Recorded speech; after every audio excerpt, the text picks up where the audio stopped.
Hola fieles, bienvenidos a los 49ers, presentado por Cisco. Les saludamos Jesús Zárate junto a Carlos Justice para analizar todo lo ocurrido en el juego ante Seattle y lo que viene ahora, Carlos, para San Francisco visitando a los Green Bay Packers. Sí, lamentablemente, Jesús, creo que la temporada se comienza a poner muy cuesta arriba porque pierdes otro partido y además pierdes otro partido divisional, que creo que es lo más importante de este asunto, ¿no?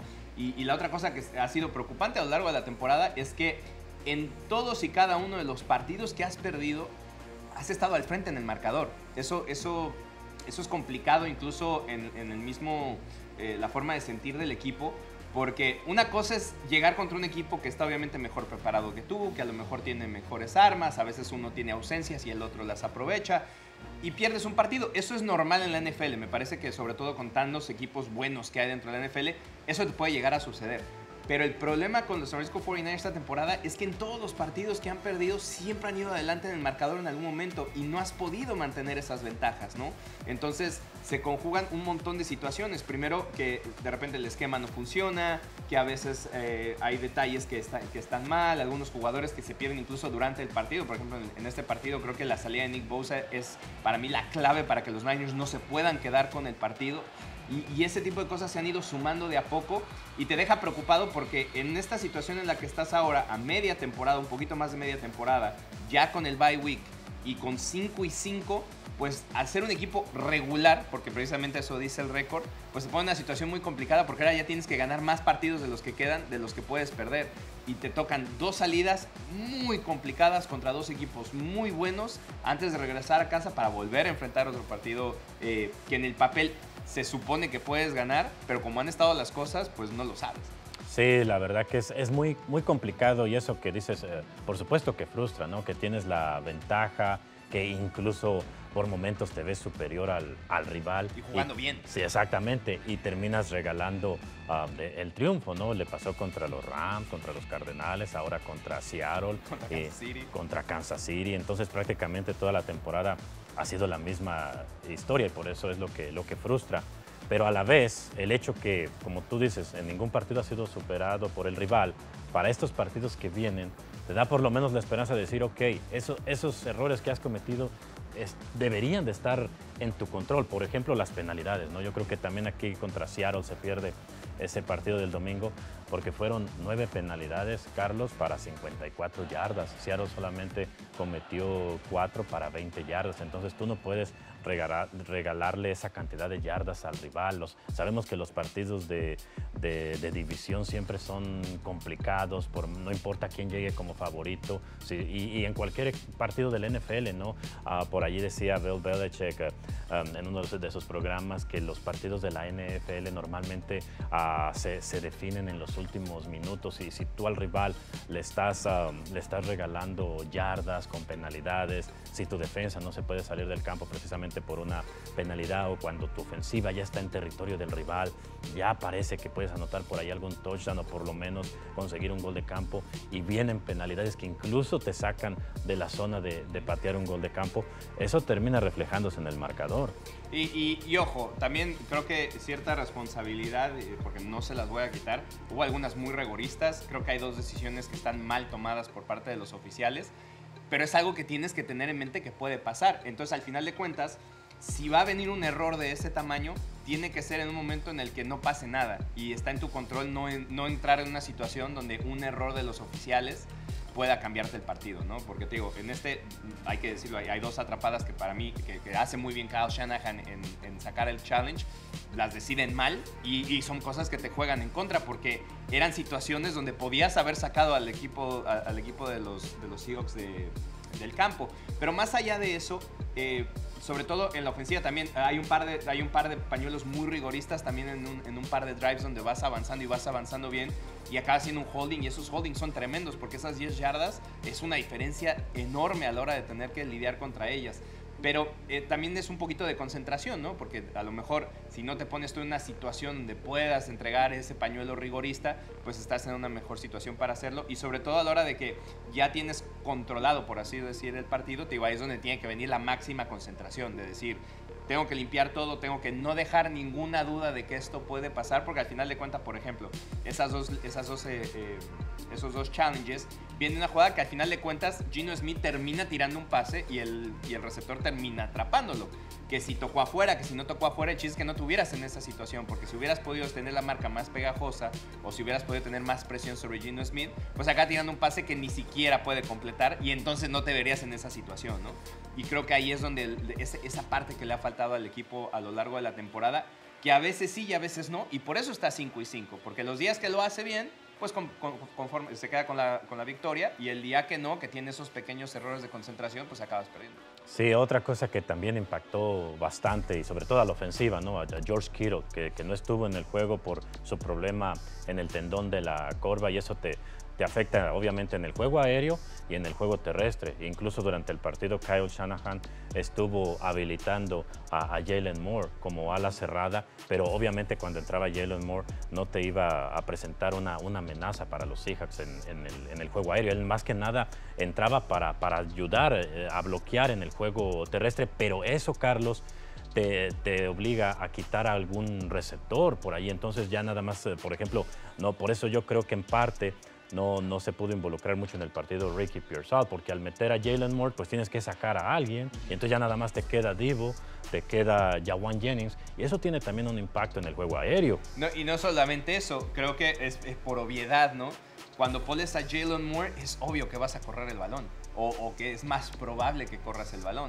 Entonces es una señal muy obvia, porque si pudieras tener a lo mejor otro tight end que entra y no sabes si van a ir o no van a ir con él, a pesar de que no sea George Kittle, ya pone a la defensa en otra situación. Pero el hecho de tener que habilitar a Jalen era como, bueno, obviamente están trayendo un bloqueador más, porque una de dos, o van a correr ese balón o van a tener que ir con uno de los dos wideouts, y como tú mencionas, al tener que mover esas piezas, pues ya no puedes utilizar ese tercer receptor que puede abrir el centro, y sí le pasa factura. No es nada más eso, el hecho es que son de esas cosas que son buenas y son malas al mismo tiempo, porque cuando tienes al mejor tight end de toda la liga, pues obviamente va a tener un impacto grande cuando no está, porque si fuera un tight end de reparto, un tight end que te ayuda, es una cosa.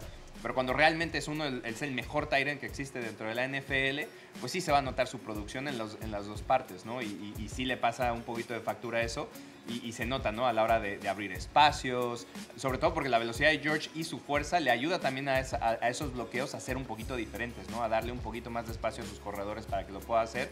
Y a veces el mismo engaño, viene un chip block, no termina haciendo el bloqueo, y cuando entra al centro del campo o sale por un lado, es demasiado tarde, pero encuentras a George Kittle y ya te arrastró 20 yardas. Sí, es que estamos hablando obviamente de George Kittle, que no solamente es la mejor ala cerrada de los 49ers, sino está en la discusión allí junto con Kelsey por ser quizás la mejor ala cerrada de toda la NFL, al igual que del otro lado del balón. Cuando pierdes a Nick Bosa, que no puede continuar el partido también por lesión, se nota, porque también Nick Bosa no solamente es uno de los mejores jugadores de los 49ers, sino de toda la liga. Entonces el impacto por supuesto que es grande, pero bueno, también enfocándonos en algunas cosas que se hicieron bien. Por ejemplo, es cierto que Purdy sufre una intercepción, pero yo creo que allí también darle crédito, que nada, primero a Witherspoon de Seattle, ¿no?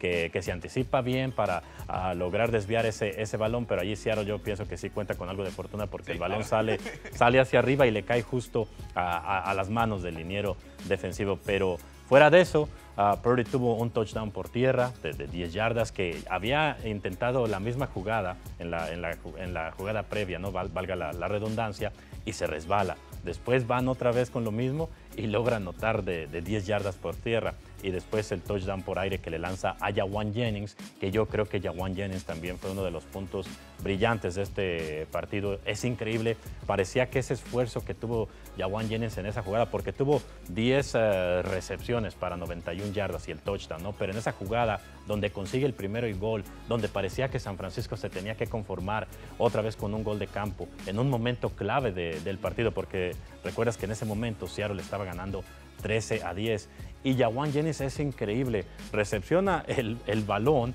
arrastra a 3 jugadores de Seattle con él hasta conseguir el primero y gol, y entonces allí como que sentías que San Francisco podía obtener la victoria con una jugada así, porque después termina en un touchdown del mismo Jennings y San Francisco se va arriba 17-13. Y después en la defensiva, cuando San Francisco los detiene en esa cuarta oportunidad, Fred Warner con una excelente tacleada, también sentías que toda la motivación, el momento estaba del lado de San Francisco, y desafortunadamente no fue así. Y pasa, increíble cómo sucede además, porque, y lo acabas de mencionar, Nick Bosa viene, hace un sack tremendo, pero en ese sack se resiente y en el siguiente snap tiene que salir porque siente el dolor en la cadera. Y a partir de ahí cayó mucho la presión de San Francisco, que había sido constante, que como habíamos dicho era una clave del partido y había estado funcionando porque Geno Smith no había sido un factor. Sí había encontrado creo que había encontrado una sola jugada explosiva, que fue aquella con DK Metcalf, que Isaac Yanum no mide bien, pero ya había tenido una intercepción. Y entonces ahí comienza a tener más espacios, incluso ahí es donde Geno puede correr el balón, porque mientras estuvo Nick Bosa en el campo, no pudo siquiera salir de la bolsa de protección y muchas veces se vio superado, ¿no? Y esas cosas sí son momentos que son también de mala suerte, porque a lo mejor si Nick se lesiona un poco antes, pues tienes tiempo para recuperarte o planear mejor, pero viene en un momento clave del partido, ¿no? Entonces, te digo, esas ausencias siempre pesan y después, a pesar de que los novatos han estado respondiendo, digo, el partido se va yendo, ese momentum se va cambiando y es la parte que no entiendes cómo le ha podido pasar al equipo tan continuamente, ¿no? Porque al final de cuentas dices, bueno, tienes el suficiente talento incluso cuando faltan algunas de las estrellas, lo que pasa es que han sido también muy claves cuando las estrellas no están.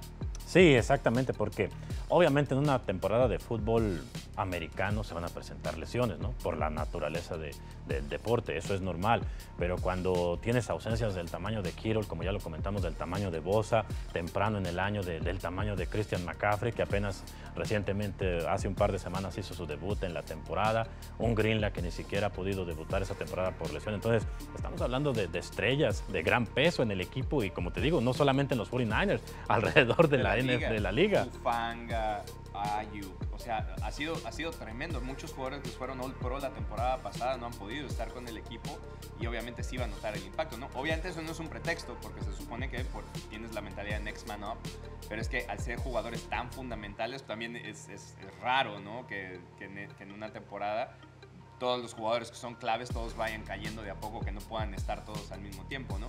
Y igual te digo, creo que a pesar de eso el equipo ha mostrado muy buenos síntomas. Hay veces que tienen picos muy altos de rendimiento y eso es lo que para mí el problema principal es la inconsistencia, y no la inconsistencia como tal, porque podrías tener inconsistencia, que pasa también, o le pasa a algunos otros equipos, que tienes un partido muy bueno y después te caes, ¿no? O el siguiente no es tan bueno y el que sigue es muy bueno y entonces te vuelves un equipo que no sabes qué equipo vas a enfrentar.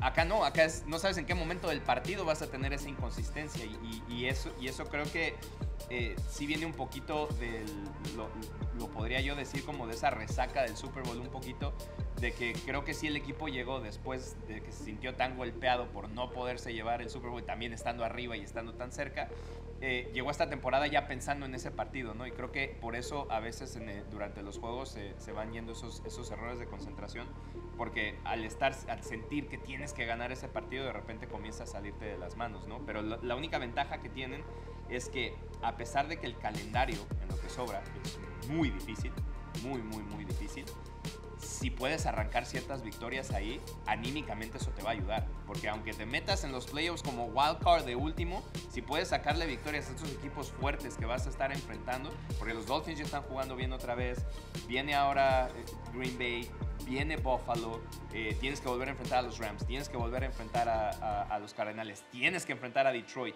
Si le puedes ganar a varios de esos equipos, mentalmente vienes para arriba. La pregunta es si lo van a poder lograr o no. Sí, porque obviamente pesan mucho las 3 derrotas en la división, pero como tú dices, todavía tienes que enfrentar a los Cardenales y a los Rams, y además también entre ellos mismos, entre los Seahawks, los Rams, se van a enfrentar entre ellos. Entonces eso también de cierta manera te beneficia siempre y cuando los 49ers ganen sus partidos, como este que viene comenzando contra Green Bay, ¿no? ¿Cómo ves este juego? Porque obviamente jugar de visita en Lambeau Field siempre es complicado, pero los Packers, a pesar de que tienen 7-3, también hemos visto durante la temporada que se le han complicado varios partidos, ¿no? De hecho, apenas le ganaron a los Bears en la semana pasada. Entonces yo creo que con el talento que tiene San Francisco, obviamente se le puede ganar siempre y cuando San Francisco corrija todo lo que ya mencionamos, las penalidades, esos últimos 2 minutos de no regalar nada. ¿Cómo lo ves? Muy, muy complicado. Primero porque es en Lambeau Field, ¿no? Tener que viajar a Lambeau siempre es muy difícil. Los Packers, a pesar de que no tienen un cuerpo de receptores elite, Jordan Love los utiliza muy bien. Tiene una defensiva que también golpea muy bien, que sabe poner presión, que tiene dos corners muy buenos. La llegada de Josh Jacobs creo que le ayudó bastante para poder corregir el juego terrestre. Y yo esta temporada, bueno, ya tuve la oportunidad de verlos en vivo. Me tocó ir al partido en Brasil, cuando jugaron en Sao Paulo frente a los Philadelphia Eagles. Y en ese partido, creo que los Packers, yo lo vi en vivo en ese partido, pero creo que lo he visto a lo largo de la temporada. Creo que los Packers sufren del mismo problema que han tenido los Niners. La diferencia es que en el schedule han podido sobrevivir a esos momentos, porque les pasa exactamente lo mismo. En aquel partido en Sao Paulo, arranca el partido, sí es cierto que Filadelfia arranca ganando, pero después le dan vuelta al partido y después se caen. Y eso les ha pasado, acaban pidiendo la hora precisamente contra los Bears por lo mismo, porque comienzan a tener como una buena racha dentro del juego y de repente comienzan a cometer ellos mismos errores y se caen. Entonces creo que este partido va a ser quién va a cometer menos errores y en qué momento. Porque si empiezas tú cometiendo errores y después los corriges, puedes ganar el partido. Pero si comienzas a tener, como le ha pasado a los Niners, que tienes una muy buena primera mitad, vas dominando y de repente tercer, cuarto, comienzas a cometer los errores, ahí te va a pasar factura, ¿no? Entonces creo que de los dos equipos, como les ha estado sucediendo, el que entra al tercero o al cuarto en mejor momentum y que pueda aprovecharlo es el que se vaya al juego, pero es muy, muy complicado. Y la referencia la tenemos con el último partido que jugaron los Green Bay Packers aquí, ¿no? El partido divisional del año pasado que vienen acá y se tuvo que seguir en la última jugada en esa intercepción de Dre Greenlaw con Jordan Love, que está jugando también un muy buen nivel. Ahí es donde creo que también se va a definir. Vamos a tener que esperar hasta el último partido agarrado con el cuchillo entre los dientes y ver qué sucede. Pero para ponerte en esa situación, ¿cuál crees que sea la clave principal? Pues la clave principal es precisamente ponerle presión a Jordan Love. Es un jugador que no se pone tan nervioso, no es como el partido anterior que pensabas que si siente presión lo hace, él a veces puede se deshace rápido del balón también. Se sabe deshacer. Entonces, ese juego corto, porque fue el que de hecho le hizo daño a los Niners al final del partido, no se van a complicar. Ellos no van a querer quemarte con un corner allá a la esquina porque saben que no lo van a hacer porque hay muy buenos corners. Además, regresa Charvarius Ward esta semana para jugar con el equipo. Entonces, no te van a querer matar allá. El problema es ese juego intermedio, ya sea por enfrente de los linebackers o en el segundo nivel, pasando los linebackers con los tight ends.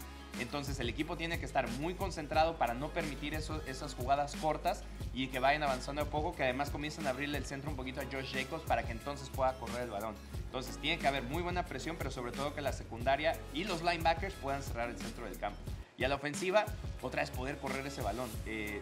Veremos cómo está George, porque creo que entre más jugadas puedas hacer con Christian, que al final creo termina un poquito antes de las 100 yardas, que hubiera sido sensacional y que no ha podido conseguir su primer touchdown, pero poder tener ese ritmo de juego y comenzar a abrir el juego terrestre va a permitir entonces que Purdy pueda tener el play action abierto y ahí sí poder aprovecharlo, ¿no? Ya sea con Divo, ya sea con Ricky, ya sea con Joan, que está teniendo una gran temporada, y ahí comenzar a facturar, ¿no? Lo poco que te va a dejar también Green Bay. Sí, concuerdo contigo y simplemente para agregar, yo creo que le daría también un poquito más de acarreos a Jordan Mason, ¿no? Para tener esa buena rotación con Christian McCaffrey. Y bien, amigos, llegó el momento de las predicciones de oro presentadas por Foliati Casino. ¿Cuál es tu predicción, Carlos, para este partido de los 49ers y los Packers? Y ahora me voy a ir otra vez con la defensiva. Creo que a pesar de que Josh Jacobs fue una gran adición para los Green Bay Packers, me parece que los Packers en general como equipo van a estar con menos de 100 yardas por carrera. Creo que los Niners han defendido muy bien la carrera, han sabido limitar esa parte del juego y en este partido en Lambeau Field no se van a llevar menos de 100 yardas en contra. Ok, yo voy entonces con la ofensiva de San Francisco y específicamente con Jauan Jennings, receptor abierto de San Francisco. Ha estado muy cerca de adquirir al menos 100 yardas con sus recepciones. Contra Tampa Bay tuvo 93, en este partido reciente contra Seattle tuvo 91. Entonces yo creo que ante los Packers, Jauan Jennings va a obtener al menos 100 yardas con sus recepciones. Esas fueron las predicciones de oro presentadas por Foliati Casino. Y bien fieles, esperemos que hayan disfrutado de este episodio de los 49ers presentado por Cisco. Ahora los invitamos a que no se pierdan este partido entre los 49ers y los Packers este domingo a la 1:25 de la tarde, horario del Pacífico, 3:25 tiempo de la Ciudad de México. Lo puedes escuchar en español por W Radio, W Deportes, en la aplicación oficial de los 49ers y en 49ers.com. Comentarios de mi compañero Carlos Justes y la narración de tu servidor Jesús Zárate.